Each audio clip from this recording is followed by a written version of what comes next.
What does it mean to truly transform life? Not to simply rise, but to ascend from a place so dark that light seems like a distant memory. To not only escape circumstance, but to return to it with a torch and illuminate the path for millions behind you. This is not just a story of fame or money or influence, though it contains all of those. This is the story of a metamorphosis, the story of a girl named Orpah, born into rural poverty and chaos, who would become Oprah, a force who redefined media, empathy, and the very concept of self-made possibility. Her journey asks the most profound question of all. How do you build a future when your foundation is fractured? How do you learn to trust the world when the world, from your very first breath, gave you every reason not to? This is how Oprah Winfrey changed her life. Our story begins not on a television set, but in the dusty silence of rural Mississippi. 1954. Oprah Gail Winfrey is born to a teenage mother, Vernita Lee. Her name on the birth certificate is actually Orpah, after the biblical figure, but it was mispronounced and became Oprah. From the start, her life was marked by dislocation. She spent her first years on her grandmother's farm, a woman so strict she disciplined Oprah with switches. Yet it was this same grandmother, Hattie Mae, who planted the first seeds of identity. She taught Oprah to read aloud by age 3 and to recite Bible verses in church. Oprah would say, "My grandmother gave me the sense that I was a smart girl and that I could do anything." But this fragile stability shattered at age 6 when she was sent to join her mother in a Milwaukee boarding house, a world of cramped poverty and profound neglect. And then came the unthinkable. From ages 9 to 13, Oprah was sexually abused by multiple male relatives and family friends. The trauma was so deep, so consuming, that she became what she called a promiscuous teenager, acting out in a cry for help that was tragically misunderstood. At 14, pregnant and overwhelmed, she gave birth to a son who died shortly after. This was the nadir, a teenager drowning in shame, feeling utterly worthless. She was sent to live with her father, Vernon Winfrey, in Nashville. It was a last resort. And here, the first deliberate pivot in Oprah's life transformation began.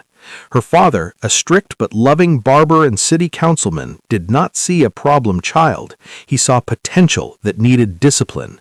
He saw a mind that needed direction. His rule was simple and transformative. You will read a book and you will write a report on that book every week. Vernon Winfrey didn't just give her shelter, he gave her structure. He replaced chaos with curriculum.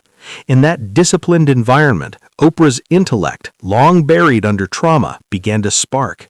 She became an honors student. She joined the drama club.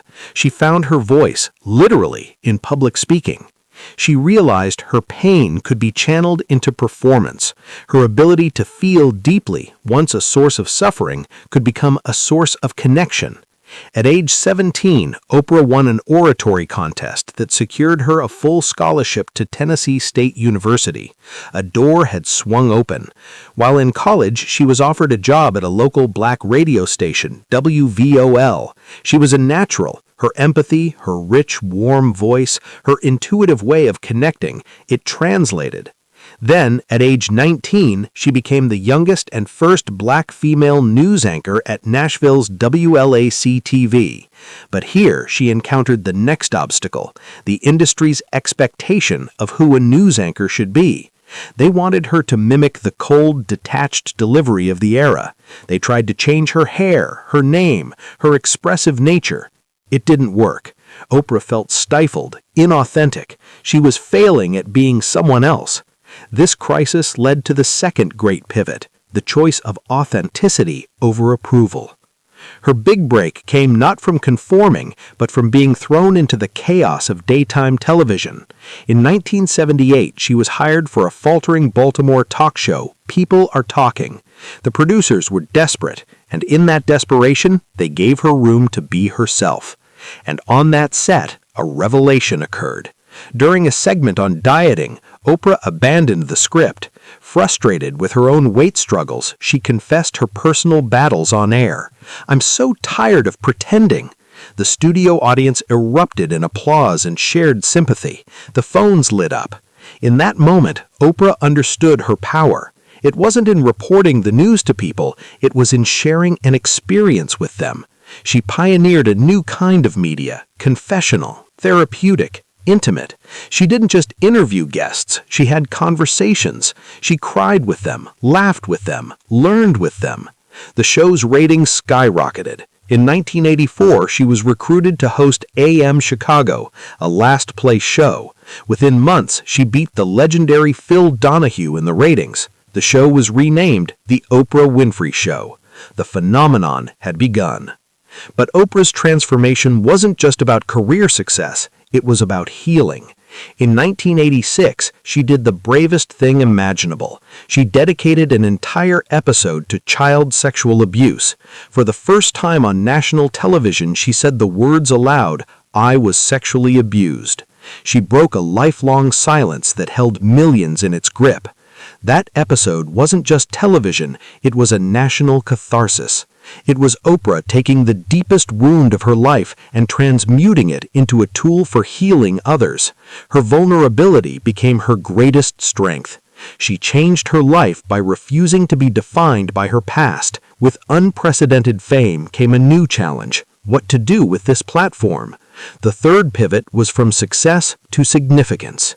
In 1988, she took the ultimate risk. She founded Harpo Productions, Oprah spelled backward, becoming the first woman in history to own and produce her own talk show. She took control of her narrative, literally and figuratively. No longer an employee, she was the architect. This ownership allowed her vision to flourish. The show evolved from sensational tabloid topics to a focus on spirituality, self-improvement, and literature. She launched the Oprah's Book Club in 1996, a single endorsement that could turn an unknown author into a million seller overnight. She didn't just sell books, she revived a culture of reading. But the true testament to her transformed life came in how she viewed wealth. For Oprah, money was never the end goal. It was fuel for freedom and agency, and she used that fuel to build legacies. She starred in and produced The Color Purple, a story of abuse and triumph that mirrored her own. She launched Oh, the Oprah magazine. She started the Oprah Winfrey Leadership Academy for Girls in South Africa in 2007, investing in the education of young women who, like her, came from hardship but possessed fierce potential. She told them, "I wanted to give back what I so desperately needed and received, a way out." Perhaps her most enduring cultural contribution was the philosophy she evangelized, the power of intention, the secret, living your best life.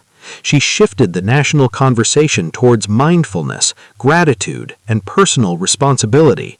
Her famous Favorite Things episodes were less about consumerism and more about the pure, childlike joy of abundance, an abundance she had fought so hard to create. She taught millions to ask the question that had guided her own transformation. What is your truth? What are you meant to do here? So, how did Oprah Winfrey change her life? She changed it by refusing to be defined by her origins. She took the narrative of poor, abused black girl from Mississippi and rewrote it, word by painful word. She changed it by choosing discipline when offered despair. Her father's strict lessons built the scaffolding upon which she constructed her future. She changed it by betting on authenticity when conformity was the price of entry. She trusted her own voice, her own emotional truth, and discovered that that was what the world truly craved. She changed it by transforming personal trauma into universal compassion. She alchemized her shame into a platform for healing that spanned the globe.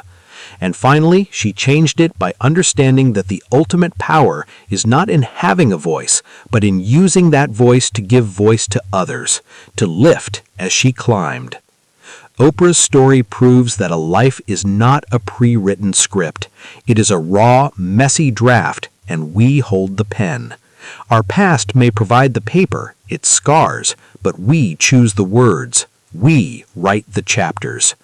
Her journey from a porch in Mississippi to a global stage is a masterclass in self-creation. It whispers, then shouts the lesson that defined her life and can define ours. Your past is not your prison. It is your preparation.